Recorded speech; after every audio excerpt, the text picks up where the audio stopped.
정지숙 집사님은 항상 우리 교회 솔로 독보적인 존재입니다. 고맙습니다. 이만재 집사님 왜 안 보시나 제가 그역적 했는데 여기 계시네. 감기가 심하게 걸렸어요? 그래 찬양 못 하시는구나. 아이고 그러시고.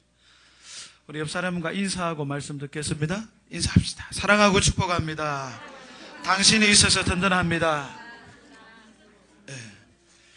이제 뭐 확실하게 봄인 것 같죠? 뭐 더 이상 추위 걱정은 안 해도 될 것 같습니다. 네. 자, 지난주 말씀 기억하시기 바랍니다. 당장에 먹고 살 게 없을 때, 절망적인 상황에 사람이 빠질 때 사람들은 종종 아무것도 안 합니다. 지금 당장 먹을 것이 없을 때, 진짜 절체절명의 위기 속에 빠졌을 때 뭐라도 해야 되는데 보통 사람들은 아무것도 안 해요. 다 포기합니다. 해봤자 안 되는데 뭐. 나는 해도 안 되는데 뭘 노력하냐 이거예요. 뭘 시도하냐 이거예요. 다 포기합니다. 또 어떤 사람들은 내가 굶어 죽는 한이 있다 하더라도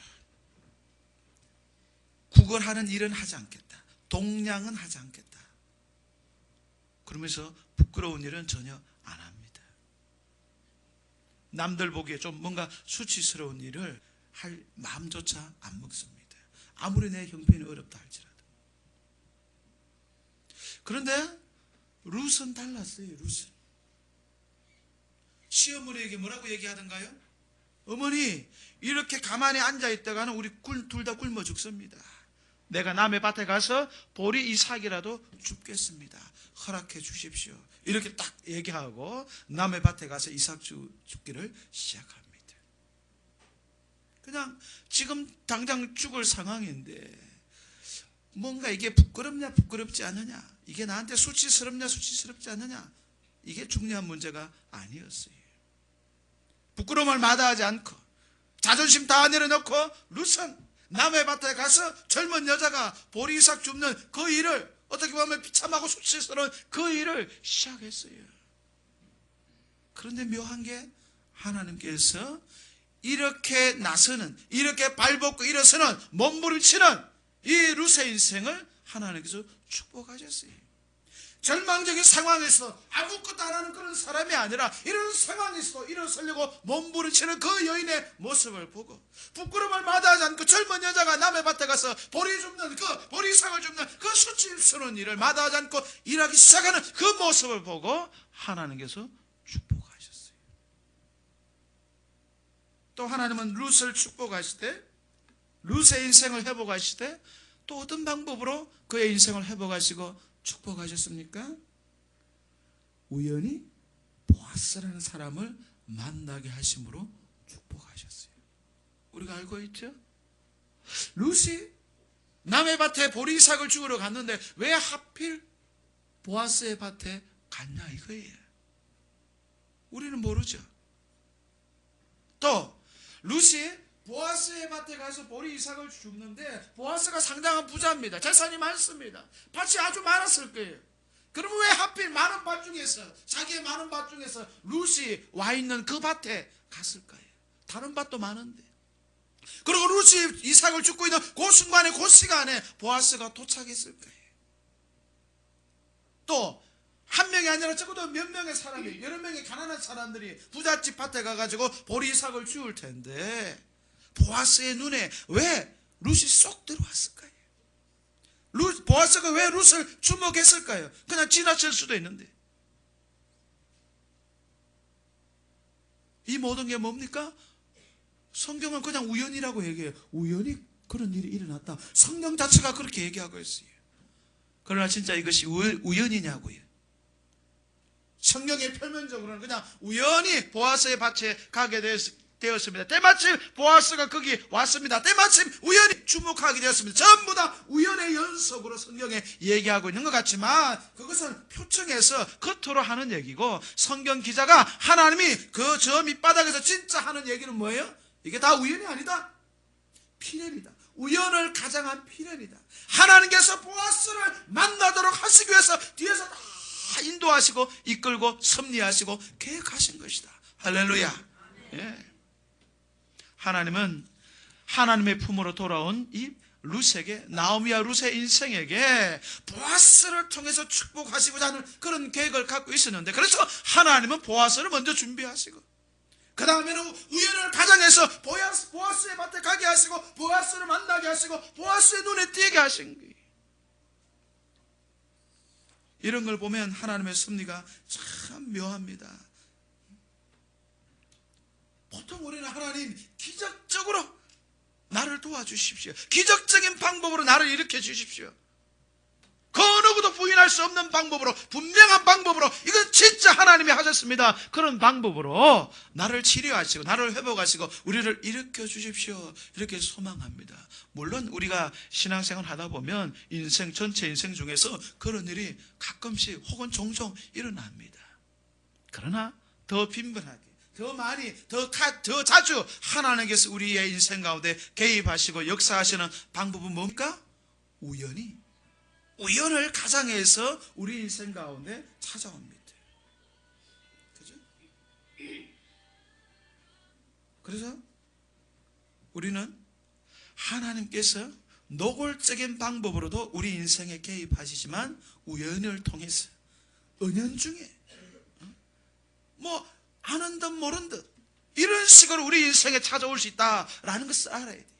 그래서 우리 인생에 내가 우연히 만나는 어떤 사람, 내 인생 중에 우연히 일어난 어떤 사건과 상황들이 진짜 그것 자체가 우연일 수 있지만 하나님의 섭리 가운데 하나님께서 우연을 가장해서 우리를 축복하기 위해서, 우리를 회복하기 위해서, 우리를 치료하기 위해서 베푸시고 섭리하시는 인도다, 이럴 수 있다는 거예요. 여기에 대해서 우리가 눈을 뜨고 이게 하나님의 축복일 수 있구나, 하나님의 사인일 수 있구나, 하나님의 인도하심일 수 있구나, 하나님의 간섭이구나, 이런 믿음의 눈이 열려야 돼요. 할렐루야. 예. 자, 이제 오늘 말씀으로 들어갑니다. 하나님이 준비하신 카드는 보아스예요. 보아스. 나오미는 지금 내 인생, 나오미와 며느리 룻은 우리 인생, 내 인생이 어떻게 회복될까, 다시 일어설 수 있을까, 이런 마음이 있는데 하나님께서 준비한 카드는 보아스예요. 보아스. 보아스라는 사람을 통해서 보아스를 만나게 하시고 보아스를 만나서 젊은 여자 룻이 다시 결혼하게 하시고 애 낳고, 그러면서 나중에 해피엔딩으로 인생이 끝나도록 합니다. 자, 지난주 말씀 보니까 룻이 보아스를 만났어요. 자, 그러면 이후에 이제 어떻게 진행돼요? 구체적으로 하나님께서 룻과 나오미의 인생을 어떻게 회복하시고 어떻게 축복하시고 어떻게 채워가시냐 이거예요. 그게 오늘 말씀이에요. 보아스를 만났는데 만나고 나서 이 남자와 이 여자가 만나고 나서 무슨 일이 벌어졌냐 이거예요. 그게 오늘 말씀이죠. 8절 9절 말씀 우리 한번 봅시다. 룻기 2장 8절 9절 말씀 같이 읽습니다. 시작.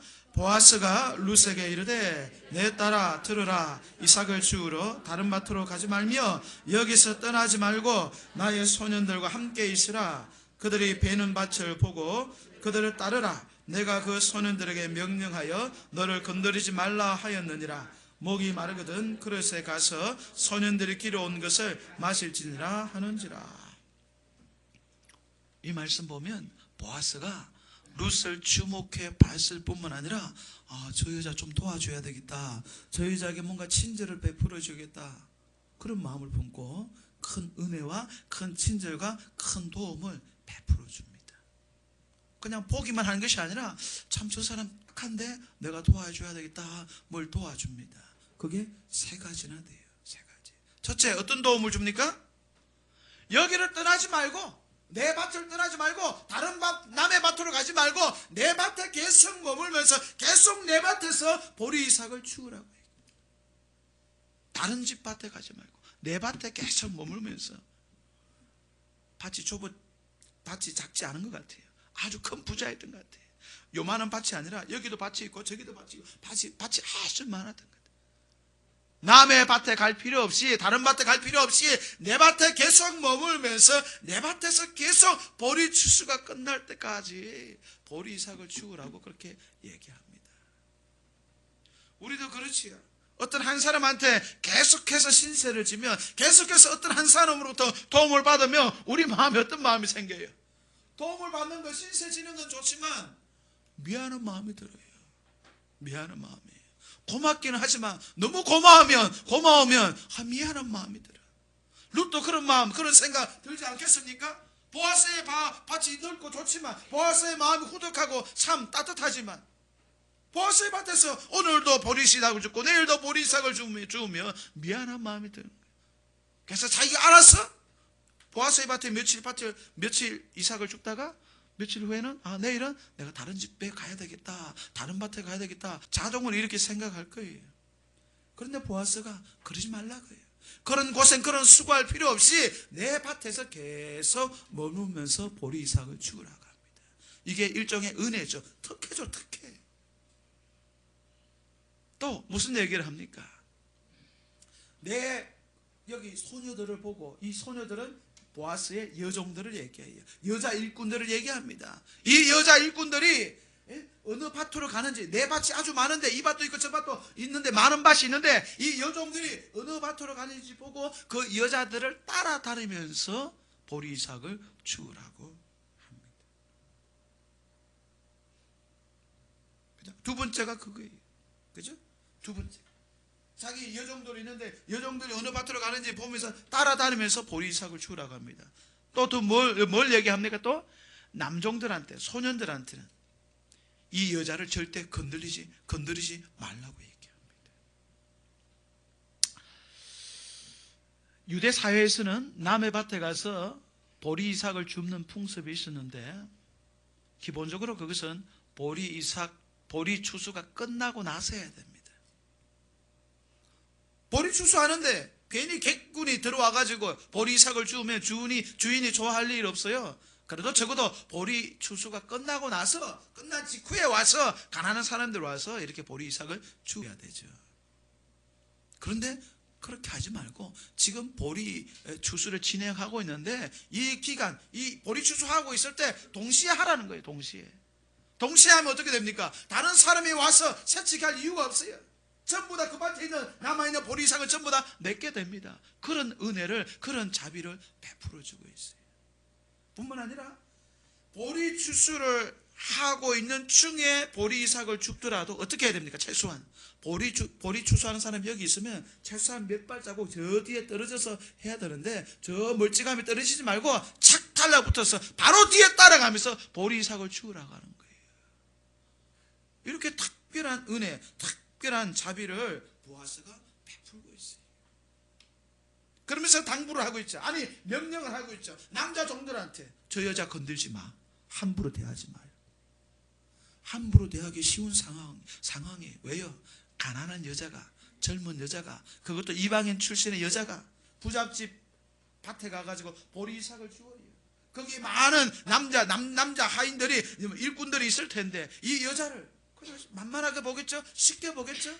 아이고, 젊은 여자인데 남편도 떠나고 홀로 됐다고 하는데, 그것도 이방인 출신이라고 하는데, 남자들이 조롱하고, 요즘 말로 하면 성추행이나 성희롱이나 이런 말도 던지고, 조롱하고 경멸하고 노리고 뭐 이런 거만 하겠습니까? 진짜 건들 수도 있어요. 그러니까 보아스가 그런 걸 뻔히 예상하고 가만히 놔도 저 여자 건들지 마, 지켜줘, 그렇게 얘기합니다. 그 번째, 세 번째는 뭐라고 얘기합니까? 목이 마르면, 일하다가 목이 마르면 물을 마시기 위해서 저 멀리 물 있는 데까지 가지 말고 내 남자 종들이 물을 많이 길어왔으니까 그 물 마시라는 거예요. 이스라엘 땅은 물이 부족한 지역이에요. 그리고 특별히 또 땡빛에서 보리 추수를 하면 아주 목이 마릅니다. 물이 많이 필요합니다. 물이 참 요긴한 상황입니다. 그런데 어떻습니까? 혼자서 남의 밭에 가서 이 보리삭을 주어요. 물을 왕창 들고 보리삭을 주울 수 있겠어요? 겨우 자기 목을 축일 정도의 물만 딱 가지고 보리삭을 주울 텐데 그 물이 쉽게 떨어질 거예요. 그러면 일을 하다가 중간에 일을 내려놓고 저 멀리 가서 물 먹고 다시 와서 일해야 될 거예요. 그런데 보아스가 그러지 말라는 거예요. 내 종들이 떠온 이 많은 물이 많이 있으니까 이거 먹으라 이거예요. 특별한 배려죠. 특별한 배려. 이렇게 하기 쉬워요? 쉽지 않아요. 사람들이 내가 애지중지하는 것을 다른 사람들에게 주기 쉽지 않아요. 내가 목말라 죽겠는데, 나도 목말라 죽겠는데 지나가는 거지가 물 좀 주시오 했을 때 물이 쉽지 않아요. 나한테 물이 남아돌 때, 나 지금 물 먹고 싶지 않을 때 누가 물 달라고 할 때 물 줄 수 있어요. 그러나 내가 지금 당장 배가 고프고 내가 지금 당장 목말라 죽겠는데 남한테 먹을 걸 주겠어요? 물을 주겠어요? 쉽지 않아요. 근데 보아스라는 사람이 얼마나 마음이 넓은지, 멀리 가지 말고 내 종들이 또 이 물을 함께 마셔라, 이런 특혜, 이런 자비, 이런 도움, 이런 은혜를 베풀고 있습니다. 근데 우리가 중요한 것은 이거예요. 이런 뜻밖의 은혜와 뜻밖의 도움을 룻이 받고 있는데, 이 은혜, 이 도움, 이런 혜택을 룻이 처음부터 기대했을까요? 생각했을까요? 내가 보아스라는 사람의 밭에 가면, 그것도 생각을 못했겠지만 보아스라는 사람을 만났는데 내가 보리 이삭을 열심히 줍고 있으면 그 주인의 마음이 감동해서 나에게 이런 친절과 이런 은혜와 이런 자비와 이런 도움을 베풀어 줄 것이라고 룻이 처음부터 기대했을까요? 전혀 생각 못했어요. 전혀 생각하지 못한 그런 은혜, 그런 도움이. 그런데 이런 은혜와 이런 도움이 룻에게 지금 쏟아지고 있어요. 이게 무슨 뜻이겠습니까? 하나님의 마음이, 하나님의 조치, 하나님의 사인이에요. 하나님의 품으로 돌아오는 그의 백성에게, 하나님을 의지하는 그의 백성에게 하나님께서 반전의 기회, 반전의 상황, 반전의 사람을 준비할 뿐만 아니라 예기치 못한, 나는 저는 생각하지도 못한 그런 뜻밖의 은혜와 뜻밖의 도움과 뜻밖의 공급들이 쏟아지더라고요. 할렐루야. 예. 하나님이 이런 분이. 그래서 우리가 내 노력, 내 생각에 갇혀서 살면 안 돼요. 물론 내가 노력한 것만큼 얻는 것, 그것도 축복이에요. 세상이 얼마나 뒤죽박죽인지, 얼마나 병들어진지, 나는 죽도록 고생했는데 내가 고생한 것만큼 누리지 못하는, 얻지 못하는 그런 상황도 많이 일어납니다. 그래서 일단은 내가 일한 만큼, 수고한 만큼 돈을 벌고 뭔가 얻을 수 있는 그것 자체가 축복이에요. 그러나 우리 예수 믿는 사람은, 하나님의 백성은 그것으로 만족해서는 안 돼요. 하나님의 세계에는, 영적인 세계에는 내가 일하지 않았지만, 내가 수고하지 않았지만, 혹은 내가 수고했지만 수고한 것 이상의 은혜를 하나님께서 보너스를 주신다. 할렐루야. 예, 오늘 말씀이 이거 얘기예요. 하나님께 돌아오는 사람에게, 하나님을 의지하는 사람에게 내 노력으로, 내 수고로 감당할 수 없는, 그것을 뛰어넘는 뜻밖의 은혜를, 뜻밖의 도움을 하나님께서 우리에게 베풀어 주신다. 이걸 보여주고 있어요. 전혀 예기치 못한 뜻밖의 은혜를 경험하니까 룻의 마음이 황송합니다. 어쩔 줄을 몰라요. 그래서 보아스에게 뭐라고 얘기합니까? 나는 이방 여자에 불과한데 나에게 이런 은혜, 이런 호의를 왜 베푸십니까? 내가 감당할 수가 없습니다. 너무너무 고맙습니다. 이런 얘기를 합니다. 그러니까 그 다음에 보아스가 하는 말이 있어요. 11절 말씀 봅시다. 우리 룻기 2장 11절 말씀 보시기 바랍니다. 룻기 2장 11절 말씀, 룻기 2장 11절 말씀 우리 같이 읽습니다. 시작. 보아스가 그에게 대답하여 이르되 내 남편이 죽은 후로 내가 시어머니에게 행한 모든 것과 내 부모와 고국을 떠나 전에 알지 못하던 백성에게로 온 일이 내게 분명히 알려졌느니라. 내가 너를 안다 이거예요. 보아스가 괜히 내가 그냥 그저 가난한 여자가 우리 밭에 와서 보리 이삭을 줍는 게 불쌍해서, 젊은 여자가 이런 수치스러운 일을 하는 거 보니까 너무 안 됐고 안쓰러워서 불쌍해서 내가 도와주는 게 아니라는 거예요. 물론 그런 마음도 있었겠지만 그 마음이 중심적인 마음이 아니라는 거예요. 내가 너를 도와주는 진짜 이유가 있다. 내가 너에게 은혜를 베푸는 진짜 이유가 있다. 그게 뭐예요? 두 가지. 너의 남편이 죽은 상황에서, 죽은 이후에 네가 시어머니한테 지극정성으로 자란 그 모습, 시어머니를, 홀로 남은 시어머니를 사랑하고 복양하고 책임지고 돌본 그 지극정성의 효심을 내가 알고 있다. 그 마음에 내가 감동받아서 그게 너무 아름다웠어. 도와주고 싶은 마음이 생긴 거다. 또 하나는 뭘 얘기합니까? 네가 너의 부모를 떠나고 고국을 떠나서 평생 알지도 못했던 하나님의 백성을 찾아서 이 유대 사회로 온 거, 하나님의 품으로 온 거, 베들레헴 땅으로 온 거, 하나님의 백성의 품으로 왔다는 그 신앙적 결단이 너무너무 아름답다. 너무너무 좋다. 너의 믿음을 보고, 하나님을 선택한 너의 믿음을 보고 내가 너를 도와주고 은혜를 베푸고 그렇게 하는 것이다. 그렇게 얘기하고 있어요. 보아스가 이 룻의 인생을, 룻의 구체적인 모습을 시어머니 이렇게 돕고 사랑하고 신앙적 결단 가운데 모압을 떠나서 우상의 땅을 떠나서 세상을 떠나서 하나님 품으로 온 이 신앙적 결단의 이야기를 보아스가 어떻게 알았을까요? 하나님께서 그냥 가르쳐 줬을까요? 아닐 거예요. 그의 시어머니 나오미가 베들레헴에 돌아와서 이래저래 사람들한테 얘기했을 거예요. 우리 집안이 쫄딱 망했지만, 남편도 죽고 내 두 아들도 죽었지만 내 며느리 봐라, 참 대단하다. 보통 며느리 같으면 생각하지도 않고 나를 버리고 떠났을 것이다. 친정으로 돌아갔을 것이다. 그런데 내가 이렇게 늙어 빠졌는데 내가 나에게 무슨 소망이 있다고, 죽을 날밖에 없는 이 나를 이 룻이 며느리가 챙겨주고 있다. 돌봐주고 있다. 얼마나 좋은 며느리냐, 얼마나 훌륭한 며느리냐. 동네방네 소문을 냈을 거예요. 그리고 나는 고향으로 돌아온 것이다. 그러나 내 며느리 룻은 지 고향도 아니지 않느냐. 나는 하나님 품으로 돌아왔지만 이 룻은 하나님을 믿은 지 이제 얼마 되지도 않았다. 평생 20년 가까이 금오스 신, 모압의 신 금오스 우상을 섬기다가 우리 집안에 며느리 들어오면서 이제 막 믿음이 생겼는데 하나님을 선택해서 유대 사이로 돌아왔다. 그 믿음이 참 강력하다. 우리 집안에 이렇게 무너져 내렸지만 내 며느리의 효심만큼은, 내 며느리의 신앙만큼은 참 좋다, 참 훌륭하다. 이런 얘기 주변에 했을 거예요. 그러니까 이 얘기가 이 사람 저 사람을 거쳐서 보아스의 귀에 들어갔을 거예요. 그런데 결국은 소문을 듣고 보아스가 룻에 대해서 알았지만, 보아스가 룻에 대해서 이렇게 자세하게 안다라는 것은 하나님께서 아신다는 거예요. 보아스는 하나님께서 룻의 인생을 회복시키기 위해서 준비한 사람이, 그 하나님께 준비한 보아스가 룻의 형편과 처지와 눈물과 아픔과 부모를 향한, 시어머니를 향한 사랑과 하나님을 향한 믿음과 헌신을 보아스가 안다라는 것은 이 보아스를 준비하신, 보아스 뒤에 계신 그 하나님께서 누구보다도 아신다는 거예요.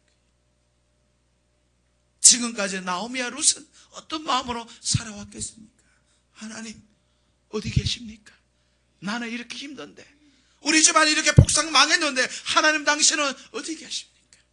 하나님, 나는 이렇게 망한 상황에서도 그래도 내 시어머니를 모시려고 이렇게 선택했습니다. 하나님, 나는 이렇게 망한 상황에서도 하나님을 선택했습니다. 모압의 신 우상을 버리고 세상을 버리고 하나님의 품으로 돌아왔습니다. 나는 이렇게 헌신하고 이렇게 결정하고 이렇게 믿음의 모습을 보이고 있습니다. 그런데 하나님이 안 보이시니까 나는 답답합니다. 이렇게 선택했는데, 이렇게 어려움 속에 있는데, 어려움 속에서도 믿음으로 이렇게 결정하고 하나님 품으로 돌아왔는데 하나님 당신은 어디 계십니까? 이런 답답함이 그의 마음에 있었을 거예요. 근데 하나님께서 노골적으로 분명하게 직접적으로 말하지 않지만 보아스를 통해서 말하고 있어요. 내가 안다. 네 형편과 처지와 눈물을 안다. 너의 아픔을 안다. 그렇게 악조건 속에서도 네 어머니를 섬기려고 하는 그 효심을 안다. 그렇게 어려운 상황에서도 하나님을 선택하고 베들레헴으로 유대 사이로 하나님의 품으로 돌아온 그 믿음과 그 헌신과 그 충성을, 하나님을 향한 사랑을 내가 안다. 하나님이 이것을 얘기합니다. 우리 이제 복음성가 찬송 하나 합시다. 하나님의 사랑을 사랑하는 자 찬양했죠? 우리 방송씨 한번 찬송합시다.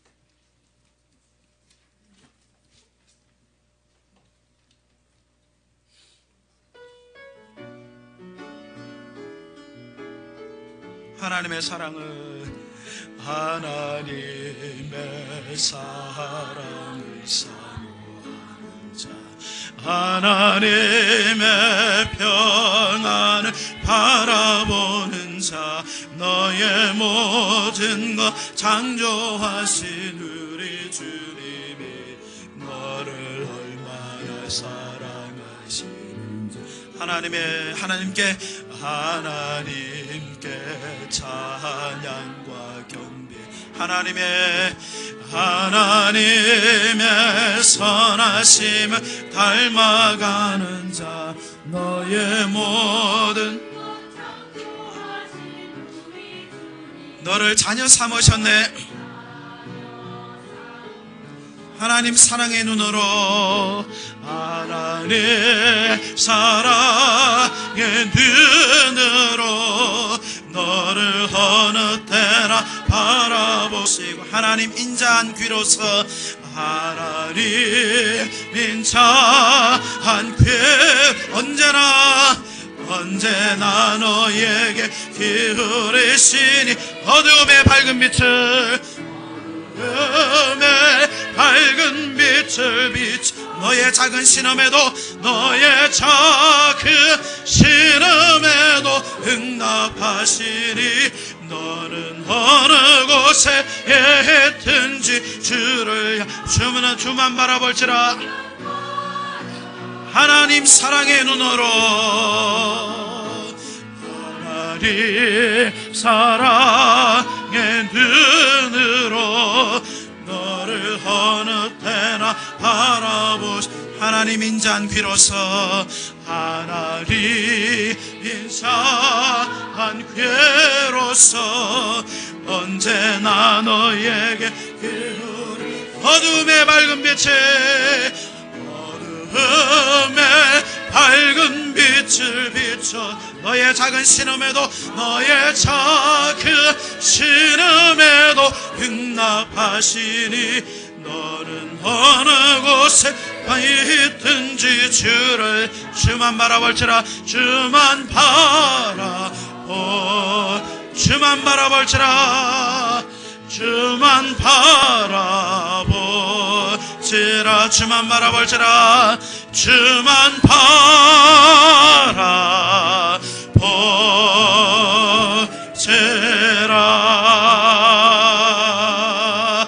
할렐루야. 하나님은 우리의 모든 형편과 처지를 알고 계세요. 무슨 하나님은 도대체 어디 계세요? 이런 마음의 상태가 지속되고 있었지.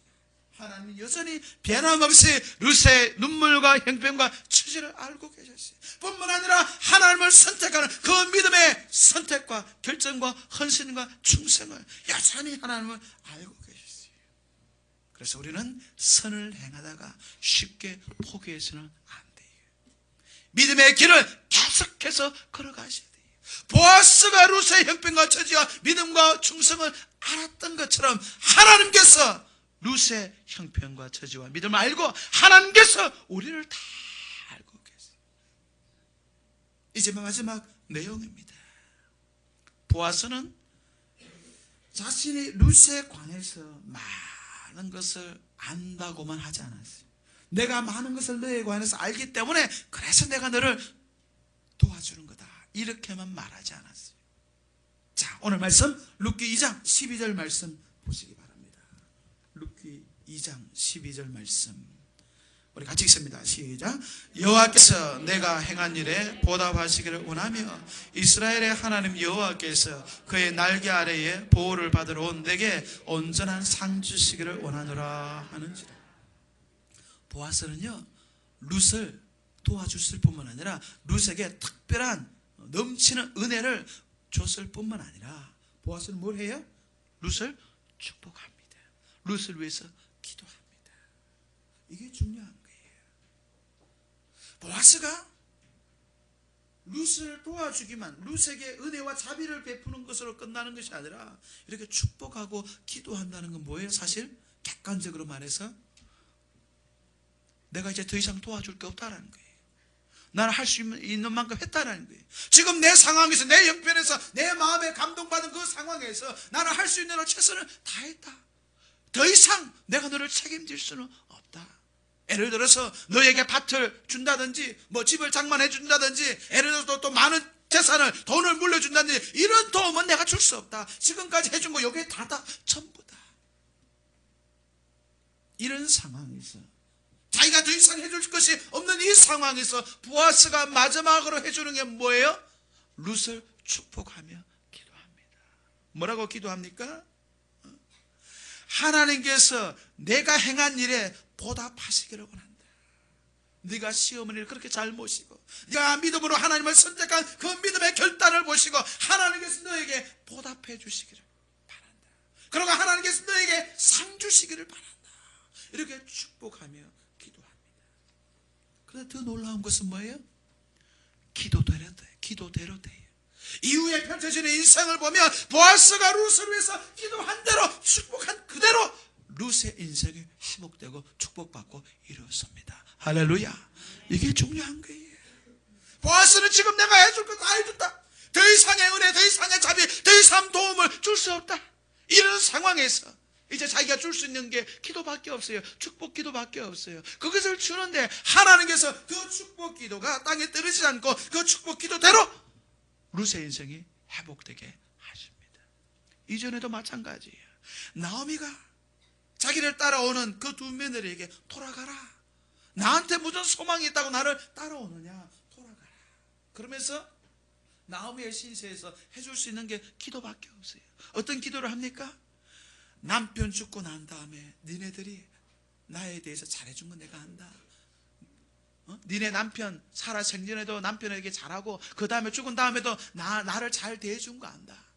여호와 하나님께서 너희에게 선대하기를 원한다. 너희에게 헤세드의 은혜를 주기를 원한다. 이렇게 기도합니다. 축복합니다. 나오미가 할 수 있는 게 없어요. 그거밖에 없어요. 그런데 진행되는 역사를 보면, 진행되는 이 룻의 스토리를 보면 하나님께서 나오미의 축복 기도대로 룻을 회복합니다. 보아스의 축복 기도대로 룻의 인생을 회복합니다. 이게 중요한 거예요. 내가 아무것도 할 것이 없다 할지라도, 나에게 능력이 아무것도 없다 할지라도 예수 믿는 사람은, 하나님을 믿는 백성은 주님 앞에 나와서 엎드려 기도할 수 있어요. 그래서 하나님, 내 자식 축복해 주세요. 내 자녀 축복해 주세요. 이렇게 축복할 때 하나님께서 그 기도대로 응답하시고 축복하신다는 거예요. 하나님께서 내 남편을 위해서 내가 기도하면 그 기도대로 하나님께 축복하신다. 하나님께서 우리 교회를 부흥시킨다면 어떻게 부흥시키겠어요? 우리가 엎드려 기도하면 그 기도를 들어서 축복하신다. 성도들이 어떻게 복을 받겠어요? 목사가 기도하면 복을 받고, 성도들이 상호간에 기도하면 그 기도를 불쌍히 여기서 하나님 그 기도를 빈미로 축복하시는 거예요. 할렐루야.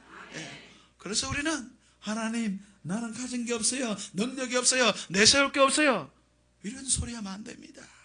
예수 믿는 사람은 보아스처럼 기도할 줄 알아야 돼요. 기도하겠습니다. 하나님 아버지, 절체절명의 위기, 절망적인 위기 상황에서도 우리가 주저앉지 않게 하시고 주를 바라볼 수 있는 믿음 허락해 주옵소서. 주님을 바라보고 주님께 돌아왔을 때 하나님께서 룻의 인생을 새롭게 회복하시고 축복하셨습니다. 뜻밖의 은혜, 예기치 못한 은혜를 주셨습니다. 이 믿음으로 살게 하여 주옵소서. 하나님 아버지, 하나님께서 우리의 눈물과 우리의 형편과 처지를 알고 계십니다. 주님을 사랑하는 그 사랑과 주님을 믿는 그 믿음의 결단을 알고 계십니다. 그러하기에 우리가 쉽게 포기하지 않게 하시고 변함없이 끊임없이 믿음의 길을 걷게 하여 주옵소서. 하나님 아버지, 우리가 보잘것없는 사람 같으나 우리가 누군가를 위해서 축복 기도할 때 그의 인생이 변화되고 그의 인생이 회복된 것을 믿습니다. 우리의 자식들을 위해서 기도하게 하시고, 사랑하는 남편과 아내와 가족을 위해서 기도하게 하시고, 우리의 교회를 위해서 기도하게 하시고, 나라와 민족을 위해서 기도하는 백성, 기도하는 성도 되게 하여 주옵소서. 그럴 때 우리가 기도하는 그 모든 사람들이 은혜 받게 하시고 일어서게 하시고 축복받을 수 있도록 은총 베풀어 주옵소서. 예수님 이름으로 기도합니다. 아멘.